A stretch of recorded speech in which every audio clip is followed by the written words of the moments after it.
Alright guys and girls, welcome to another episode of Astral Auto Repairs. Can you dig it?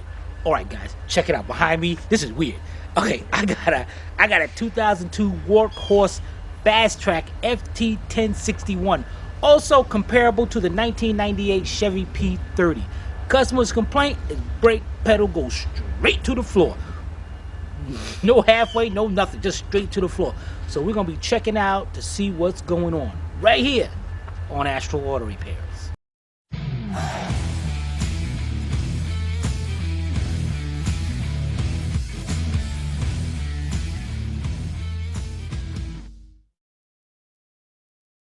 This channel is a member of the Astral Stars, which means we have a zero tolerance policy against the harassment of others. Anybody who violates that policy will be banned. For further information, please visit www.theastralstars.com. Alright guys, first of all, forgot to mention, got something pink on. Got my pink gloves on in support of Breast Cancer Awareness Month, which is the month of October. Alright guys, the first thing you want to do is let's verify the complaint. Let's verify this brake pedal goes to the floor. You know what, let's try to step on the brake pedal without even starting the vehicle up. Oh,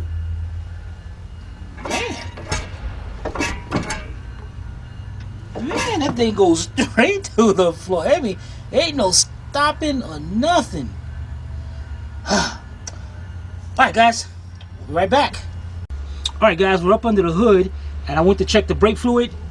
No, I didn't pull off the cap. The cap is not there. It's none. And brake fluid is full. At least dang, that's kind of watery. Huh. Alright guys, first of all, you know what? We're going to test this brake fluid. And I know you guys are like, what you mean test the brake fluid? Watch this guys when we come back. You're going to like this tool. We're going to do also an episode of Tool Time with Timmy on it. Alright, we'll be right back. Alright guys, check this out. What we're going to be doing is using this brake fluid tester tool. It's cool, very easy to read. It's got 3 lights, green, yellow, and red. Of course you know what that means, just like the stop lights. Alright, this is cool guys. I'm gonna definitely do a video on this, so don't even worry about the tool now. But take off the thing. I'm gonna cut it on. Oh man, that came on quick. Get it quick. Yeah, red means this is no good. There is an excessive amount of water in this brake fluid. And see how it turns green when I got it out of there? So wow guys, this is the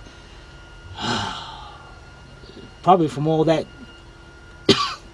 water that got in there. Hopefully it didn't go through the system. But let's check for leaks in the back. And this is, I'm gonna show you a cool way.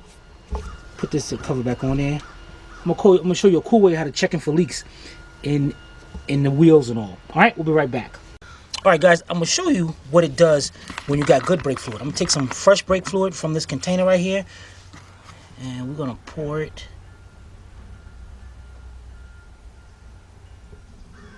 into here. Okay. Then we're gonna take our tool, take the cover off, cut it on.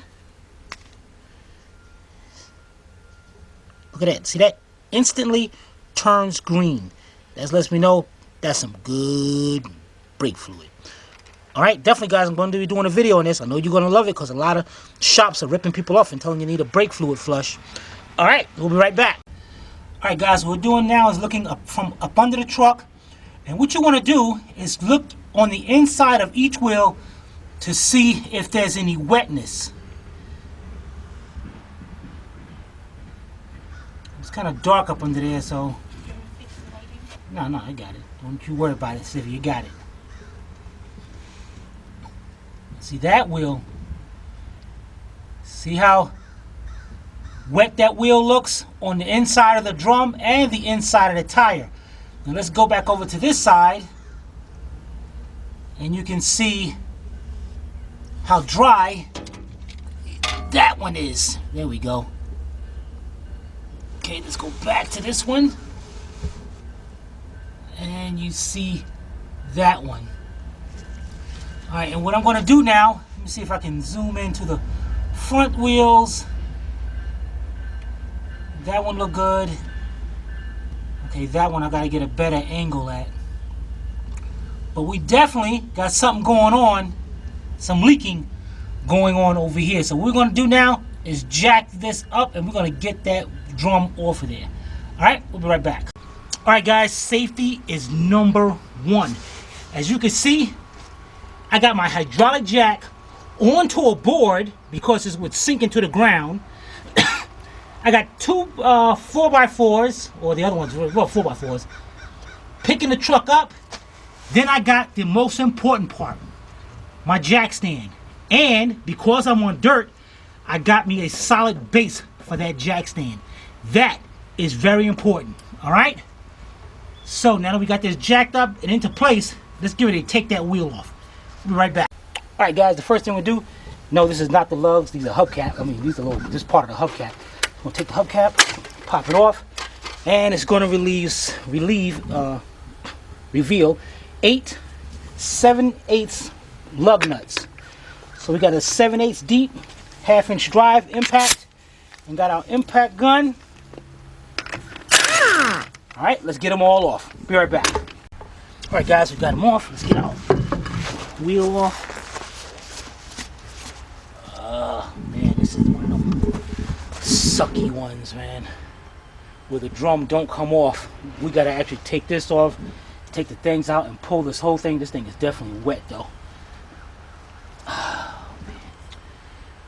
All right, guys, let's go get us a drain pan.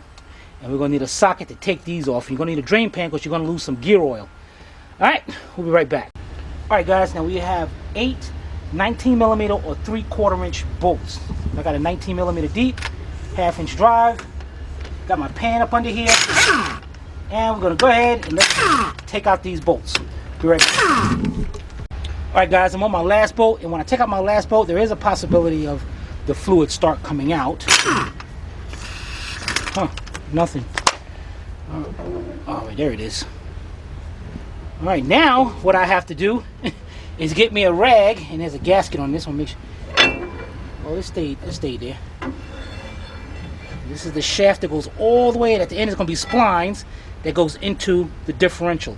All right, we need to set this to the side, and we'll be right back. All right, guys, if you can see inside there, next thing we're going to do, it's supposed to be orange, but there's a clip going all the way around, like a snap ring, that's stopping that nut in the back from turning. So that's what you do, is take your flat screwdriver,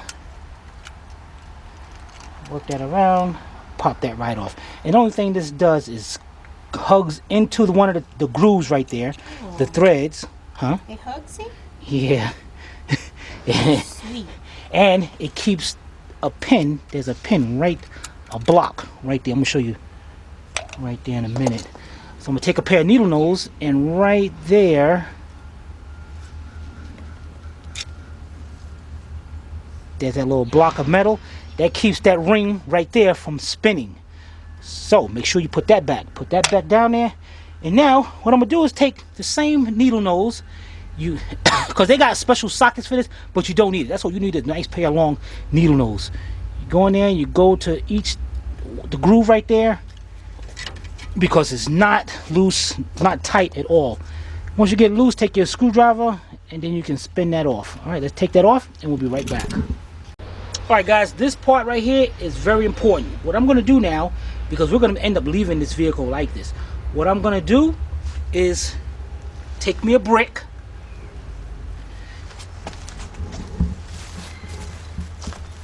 you want to chock that front wheel from turning. Because right now what we're going to do, because the customer just got it here barely. Look, as you can see, it ran into the bushes. It barely stopped. It almost went into the house. So we want to keep that right there so the vehicle don't move anymore. And then what we're going to do is release the emergency brakes, because without the emergency brakes released, that drum ain't coming off. So we'll go over here, pop the release. Okay.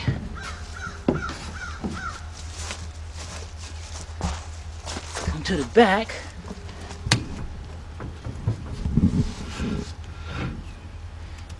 Start taking the drum. It's gonna be a bearing right here.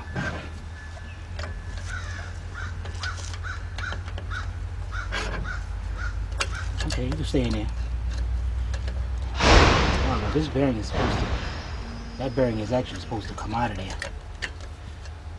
Oh no, maybe this one goes to the other way. I don't know. All right, guys, let's put this right here.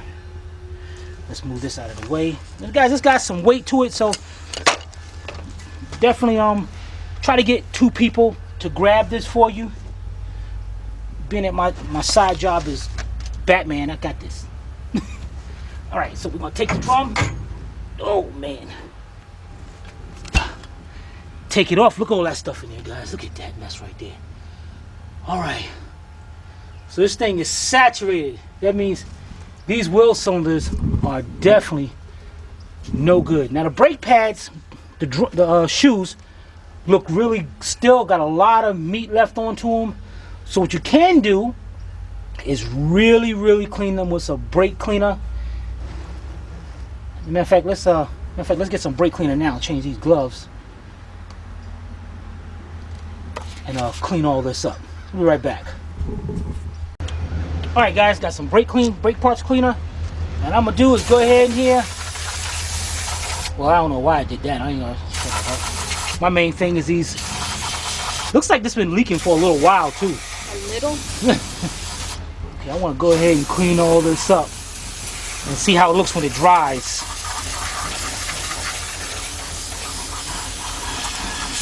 All right, guys, let's get this done and we'll be right back. All right, guys, Sylvia waits good till I start spraying. Then she say, well, it's got to be water in there because it's orange. Like, why didn't you tell me this when I was filming before? It would have been nice to show you guys all this. Stink saw it was orange. But you can see all in here, this rust. So there was definitely some water running through this whole system, man. So we're going to sit here and clean it. These brake shoes look almost like new, too. Well, if you ain't using them to stop. Yeah, I guess.